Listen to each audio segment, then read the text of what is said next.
करवा चौथ व्रत कथा हिंदी में करवा चौथ व्रत कहानी। करवा चौथ पर सुहागन स्त्रियां निर्जला व्रत रख माता पार्वती की आराधना करती हैं। करवा चौथ पर महिलाएं चंद्रमा के दर्शन करके व्रत को खोलती है। हिंदू धर्म में करवा चौथ का विशेष महत्व है। हर साल कार्तिक मास के कृष्ण पक्ष की चतुर्थी तिथि पर करवा चौथ का व्रत रखा जाता है। इस बार यह पर्व 10 अक्टूबर शुक्रवार के दिन पड़ रहा है। इस दिन सुहागिन महिलाएं अपने पति की लंबी उम्र के लिए निर्जला व्रत रखती हैं। शास्त्रों के अनुसार इस दिन माता पार्वती ने भगवान शिव से अपने पति की दीर्घायु का वरदान प्राप्त किया था, इसलिए महिलाएं इस व्रत को सौभाग्य का पर्व भी कहती हैं।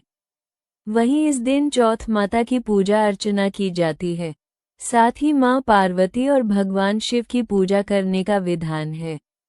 साथ ही पूजा के समय व्रत कथा पढ़ना जरूरी मानी जाती है, वरना पूजा अधूरी मानी जाती है।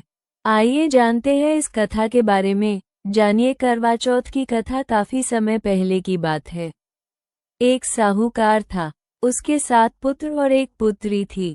सभी भाई अपनी बहन को बहुत प्यार करते थे, वहीं एक साथ ही बैठकर भोजन करते थे। एक दिन जब करवा चौथ आई तो बहन ने अपनी भाभियों के साथ करवा चौथ का व्रत रखा। रात को सभी भाई खाना खाने आए और उन्होंने बहन से भी खाना खाने को कहा। तभी मां ने कहा कि इसका करवा चौथ का व्रत है, ये चांद निकलने के बाद ही खाएगी। ये सुनकर उसके भाइयों ने जंगल में आग जलाकर छलनी में से चांद दिखा दिया। इसके बाद उसने चांद को अर्घ्य दे दिया और खाना खाने बैठ गई। जैसे ही उसने पहला टुकड़ा तोड़ा तो उसे छींक आ गई और दूसरे टुकड़े में बाल निकला। वहीं जैसे ही उनसे तीसरा टुकड़ा तोड़ा तो उसे अपने पति की मृत्यु की खबर प्राप्त होती है। वो ये सुनकर रोने लगी। इसके बाद उसकी भाभी ने उसे भाई हरकत के बारे में बताती है कि उसके साथ ऐसी घटना क्यों हुई। भाभी ने बताया कि करवा चौथ का व्रत बिना चांद के टूटने से चंद्र देवता नाराज हो गए। इस बात को सुनकर उसने प्रण लिया कि वो अपने पति का अंतिम संस्कार किसी भी कीमत पर नहीं होने देगी, जब तब वो उन्हें जीवन नहीं कर लेती। इसके बाद वो पूरी साल तक अपने पति की रक्षा के लिए उसके शव के पास ही रहती है। वहीं 1 साल बाद फिर करवा चौथ का व्रत आता है। सभी भाभियां एक साथ मिलकर व्रत का संकल्प लेती हैं। साथ ही सभी भाभियां साथ मिलकर उससे आशीर्वाद लेने जाती हैं।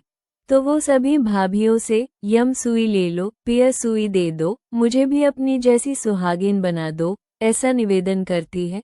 लेकिन हर बार भाभी उसे अगली भाभी से निवेदन करने का कहकर चली जाती है। इसके बाद जब छठे नंबर की भाभी का आता है तो वो करवा को बताती है कि उसका व्रत सबसे छोटे भाई की वजह से ही खंडित हुआ था, तो उसकी पत्नी में ही शक्ति है कि वो तुम्हारे पति को जिंदा कर दे। इसके बाद जब छोटी भाभी उसके पास आती है तो वो उससे सुहागिन बनने का निवेदन करती है, लेकिन वह अन्य बातें करने लगती है।